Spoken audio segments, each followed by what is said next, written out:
Hi guys and welcome back to my channel. तो मुखे आज के একটু সিরাম লাগিয়েছি, মানে ফেস শীট মাস্ক লাগিয়েছিলাম, তাই মুখটা চকচক করছে। এসে অফিস থেকে এসে এটাই করছিলাম। তো এদিকে সন্ধ্যা হয়ে গেছে, এখন আমি চা করব একটু। আর অরি ওদিকে খেলা করছে। এত ঠান্ডা পড়েছে, আমাকে দেখতে পাচ্ছ যত ঠান্ডা পৃথিবীর আমারই লেগেছে। আমি পরেছি কম্বলের মতো জামা, আর আমার ছেলেকে দেখো হাফ প্যান্ট আর ফুলাতা। অনেক কষ্টে ফুল স্লিভসের জামাটা পরিয়ে রেখেছে, নাহলে সেটাও পরে না, ওর এত গরম।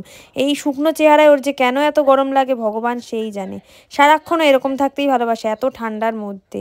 আর আমি ওকে যতই গরম জিনিস পরিয়ে রাখি না কেন, ও সেটা কখনোই পরবে না, টেনে টেনে করে দেয়। এদিকে তার বাবা এখানে বিরাট একটা ভাইটাল কাজ করছে, এমন ভাব দেখাচ্ছে। তো যাই হোক, এখানে এখন আমরা সন্ধ্যাবেলা যেহেতু ঠান্ডা পড়েছে, তাই একটু আমরা আদ্রাকবালি চায় খাবো। তো এখানে একটু আদা দিয়ে দেবো চায়ে। সন্ধ্যাবেলায় কিন্তু আদার চা খেতে হেভি লাগে এই শীত, বিশেষ করে এই শীতে। তো তাই আমি একটা আদা চা বানিয়ে নিচ্ছি।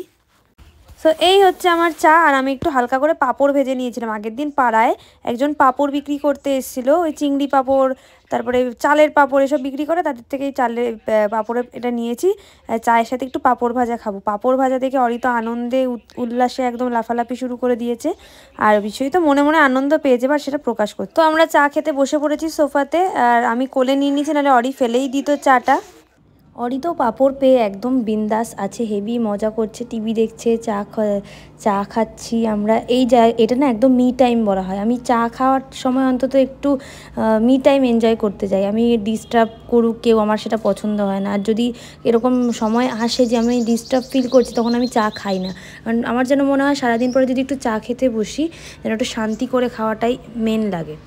তো এরপর আমার মনে হলো একটু বেরোতে হবে, কারণ একটু বাজারের দিকে যেতে হবে। তাই আমরা তিনজনের, আমি যেটা পরেছিলাম সেটা পরেই মাথায় একটা স্কার্ফ নিয়ে নিয়েছি, আর অরিকে টুপি পরিয়ে দিয়েছি। এখন আমরা একটু বেরোচ্ছি একটু টুকিটাকি সবজি কিনতে। একদম ঘরে সবজি নেই, তো সবজি কিনতেই গেছিলাম। আর এখানে বেশ খুব সুন্দর ফ্রেশ সবজি পাওয়া যায়, তাই এখান থেকে একটু সবজি নিচ্ছিলাম।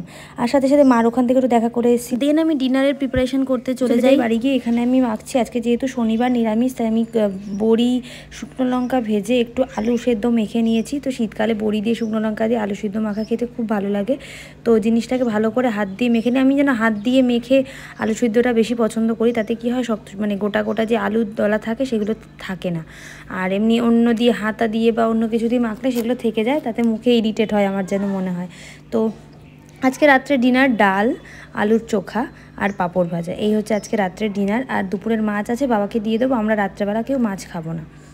তো আলুর চোখাটা আমি হটপটের ভেতরে এভাবে রেখে দেবো, কারণ খাওয়ার তো এখন অনেক দেরি আছে, ততক্ষণে ঠান্ডা হয়ে যাবে। আলুর চোখা ঠান্ডা হয়ে গেলে একদমই ভালো লাগে না, তার জন্য আমি হটপটে ভালো করে ঢেকে রেখে দেবো।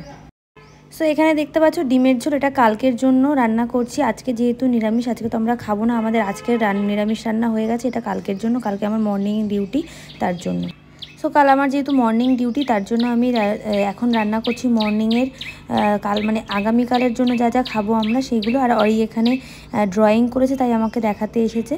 তো তাই আমি ওকে বললাম আর একটু ভালো করে আঁকতে হবে, এভাবে আঁকলে হবে না, আরও সুন্দর করে আঁকতে হবে।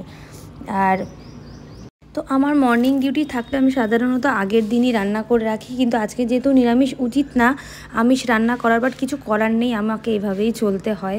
যেহেতু কালকে মর্নিং ডিউটি, সকালবেলা উঠে আমার পক্ষে পসিবল না রান্না করা, তো তাই কালকের জন্য রান্না আমি করে নিচ্ছি এখন। তো আজকে আমি রান্না করব সিম চচ্চড়ি আর ডিমের ঝোল কালকের জন্য। তো তাই এখান থেকে ফ্রিজ থেকে বের করে নেবো সিম। ওদিকে ডিমের ঝোল হয়ে গেছে রেডি, মানে ফুটে গেছে, ডিমের ঝোল রেডি হয়ে গেছে। তো তাই এখন আমি সিম চচ্চড়িটা বানাবো। তো এখানে আমি সিমটাকে কেটে নিচ্ছি, দেখতে পাচ্ছ।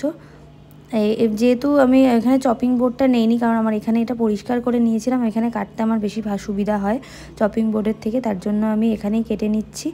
আর এইভাবে সিমগুলো কেটে নিই, এর মধ্যে একটু আলু দেবো যাতে সিমটা ভালো করে মেশে, নাহলে সিমটা তাকিয়ে থাকবে। এই কাটা হয়ে গেছে আমার। তো নেক্সট কড়াইতে তেলের ভেতরে কালো জিরে দিয়ে দিচ্ছি। আর কোনো রকম কোনো মশলা দেবো না, সিম্পল কালো জিরে কাঁচা লঙ্কা দিয়ে সিম আলু চচ্চড়ি করবো। লাস্টে নামানোর আগে ধনেপাতা দিয়ে দেবো, অসাম লাগে খেতে, একদম শুকনোভাবে চচ্চড়ির মতো করলে বেশ সুন্দর লাগে খেতে। তোমরা একবার ট্রাই করে দেখতে পারো।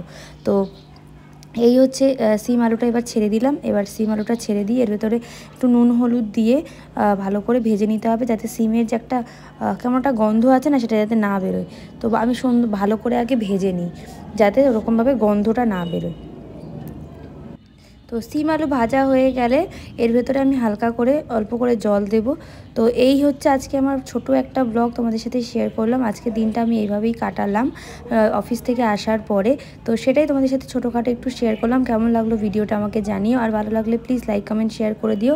আর রাত্রেবেলার জন্য এখন বানাচ্ছি রুটি। আমাদের ভাত আছে, আমি আর ছেলে ভাত খাই রাত্রে, আর বাবা আর বিশ্বজিৎ রুটি খায়। তো বিশ্বজিৎ এখানে আমাকে রুটি বেলে দিচ্ছে, কারণ অনেকক্ষণ ধরে রান্না করছিলাম, পা ধরে এসেও, তাই ও বললাম একটু রুটি করে দিও। আজকের মতো এটুকু, টাটা বাই বাই।